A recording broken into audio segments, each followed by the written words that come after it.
Hello everyone, I'm Kewei Wu of Hefei University of Technology.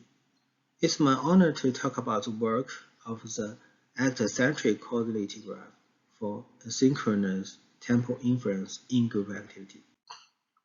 Here's the outline of our work. First, we need to talk about the asynchronous tempo inference in group activity. Unlike the individual action recognition, group activity recognition learns the relation between the actors to infer the group activity. The relation between two actors can be explained as a cause-effect relation, denoted as a causality relation. As an action of one actor, denoted as a cause actor, impacts the action of another actor, denoted as the effect action. As the effect action performs after the cause action with a tempo delay, the asynchronous tempo features of the two actors hinder the causality relation learning.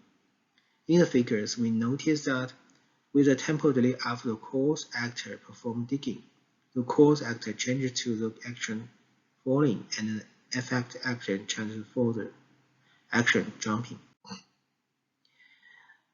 Therefore, the goal of this work is to capture the causality relation by analyzing the asynchronous features of two actors, the centric actor and the correlated actor. We have two motivations. First, the asynchronous correlative relations can be detected by analyzing the influence of two actors.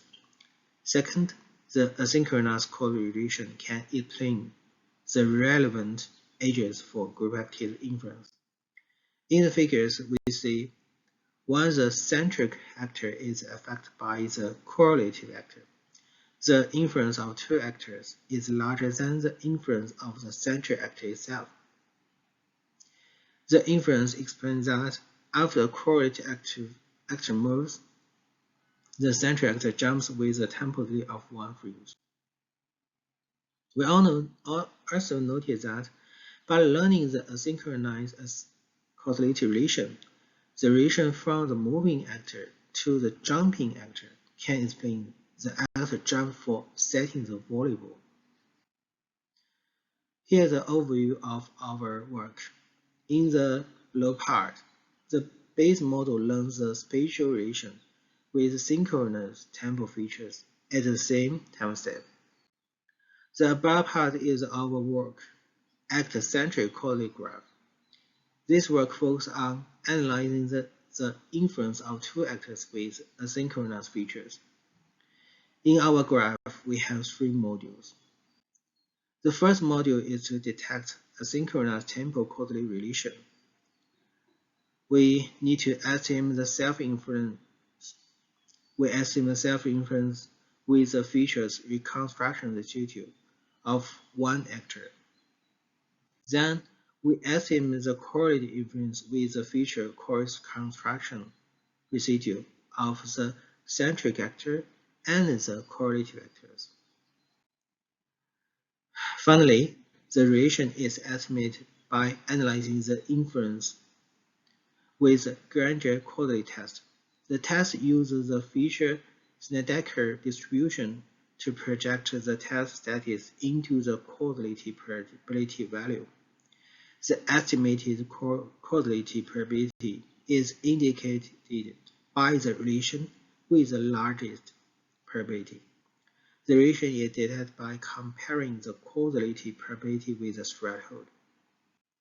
The second module is to fuse causality features. We temporarily shift the features of the cause actor with the estimated delay, which can synchronize the tempo step of the cause action and that of the effect action. We integrate the synchronous feature of two actions with channel-wise concatenation. We average the features learned with multiple causality relation. The third module is to infer the causality relation graph. Following the graph attention model, the Pearson relations are estimated with two actors' features. The distance relation considers the mask with different distance radius Our graph embeds the causality relation with the appearance relation and the distance relation. To learn the causality edges, the correlate edges can influence the graph features as follows. We do an experiment on the volume dataset and the collective dataset. We use the metric of multiple class classification accuracy. We do the ablation study using RGB features learned with Inception version 3 backbone on the volume dataset. The first table is the ablation study. In the causality graph, our nodes are enhanced by fusing two actor features by synchronizing them with the temporal delay. Second, our asynchronous causality relation can indicate relevant relations. Third, without considering the synchronized relation learned in the base model, our graph with asynchronous causality relation outperforms the base model. The below table is comparisons with the state-of-the-art method. The synchronized causality relation is complementary to the transform-based relation. Here's a relation of the causality relation.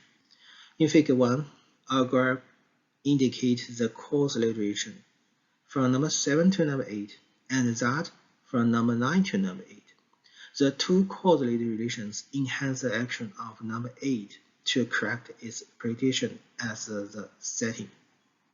In Figure B, our graph explains three ratios. First, number 11 is digging the ball passed from number 3. Second, number 11 is adjusting the action to pass the ball to number 7. Third, number 10 is moving to the spiking ball, which is set by number 11. Here is the conclusions. In this work, we propose an actor-centric causality graph, which focuses on analyzing the influence of two actors for a synchronized causality relation detection. The synchronized causality relation helps to learn the causality features, which can be learned by integrating the effect action features with synchronized cause action features. Third, the learned asynchronous relation is complementary to the synchronized relation learned in the transform-based models. That's all my work of the actor-centric causality graph. Thank you for your listening.